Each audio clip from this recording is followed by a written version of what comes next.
All right, everybody, today's video, we're going to replace the windshield washer nozzles, both of them. This is a Jeep Grand Cherokee 2013. We're going to replace both nozzles have malfunctioned. And so to start off, we're going to open the hood and let you see what happened here. All right, we've opened the hood. Now if you look, you can see these hoses. They all lead to this reservoir, and you'll see there's a pump right in there which pumps the windshield washer fluid out of the reservoir through these hoses, and then they come up to these valves right here, and you can see right here this one has broken. This is the inside of what would be on the outside of the hood of the car. So this is broken right here at this stem.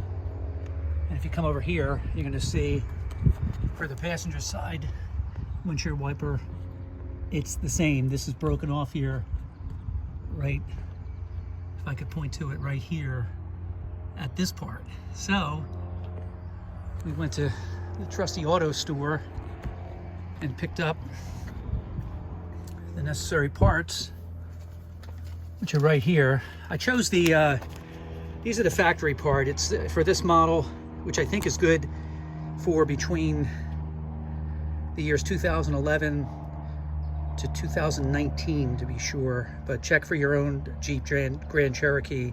But this is the factory part. They do have them on Amazon, and they're a lot cheaper. You can probably get this pair for $10 or $12 on Amazon, but I went with the factory one. They cost $17 a piece, so I went with the extra bucks, thinking that hopefully this is the last time that we'll ever do this, because this Jeep now has 90,000 miles, so I have faithfully put 10,000 miles a year for the last 9 years, and this is the first time I'll be replacing this.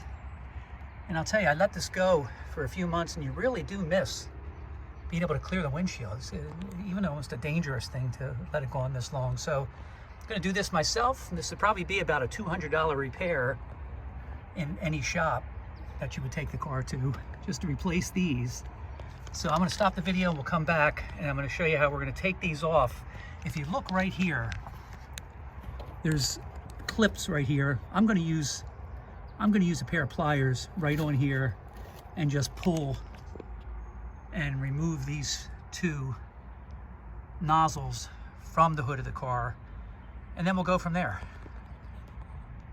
So we're going to come back in just a minute. Let me get my tools. I think all we'll need is a pair of pliers, maybe a pair of needle nose pliers, and perhaps something to get any pieces that might be in the line, plastic that broke into the valve that we're going to replace. So stand by, I'll be right back. Okay, and what we did clear that out. You can see now it's clear. There was a bit of plastic in there, and you can imagine over the course of 9 years, the temperatures involved, the heat, the cold, and it's just, you know, thin plastic, and it was all sort of jammed in there. I just used these needle nose pliers and a little bit of fishing with the real thin Phillips head screwdriver, clean that all out. And what we're going to do is now I'm going to put these back on. Now I'm probably going to have to, I'll see if I can prop this phone up. I'm gonna,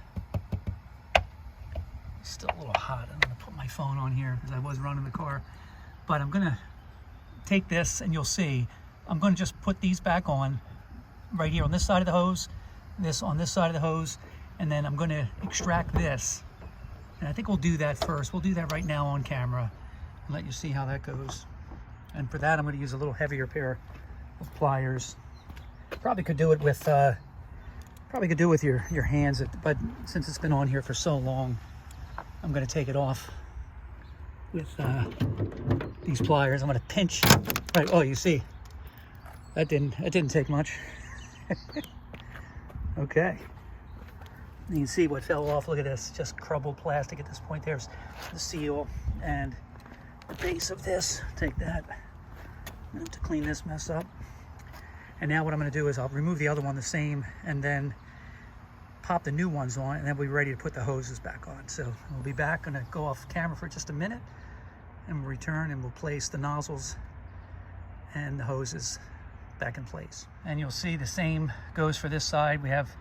Here's the piece with its own new seal. And again, it can only go one way.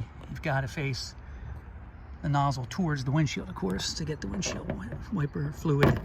And we're just going to push, and you'll see we're going to snap it in place. And there it is. You hear that click? It's in place now. So now we're going to go back under the hood and get access once again to the hoses. And all I'm going to do is, for starters, remember now all this does, it's going to go in two places, and then I'm going to get it onto here. So you'll see this now is going to push on here like so, but I'm going to have to free my hands up with the camera, but you're just going to put this right here like so, and then attach both hoses. And we're going to be back right after I put this on. And now you'll see we're back, and all the hoses with the couplings and the nozzle is in place. That's for the driver's side. You'll see it looks like a T. That's rubber, and the hoses all slip right in on each side, and the nozzle fit right over the actual windshield washer nozzle that's affixed to the hood of the car. And then you come over here and you'll see the same. There's just one nozzle needed here, and that's back in place, where the other ones were all cracked and smashed. This is pristine, and it's looking good. And now we'll be ready to turn the car on and make sure that we've done everything right. And as long as you don't have a problem with your pump to the reservoir, and it's a matter of just a connector hose, the problem is solved. So we're gonna start the car up next and see that we fix this. Okay, stand by. Okay, now everything's in place. If all goes right, once I start the car, we're gonna have windshield wiper fluid on the windshield for the first time in several months. So let's see how we did. Okay.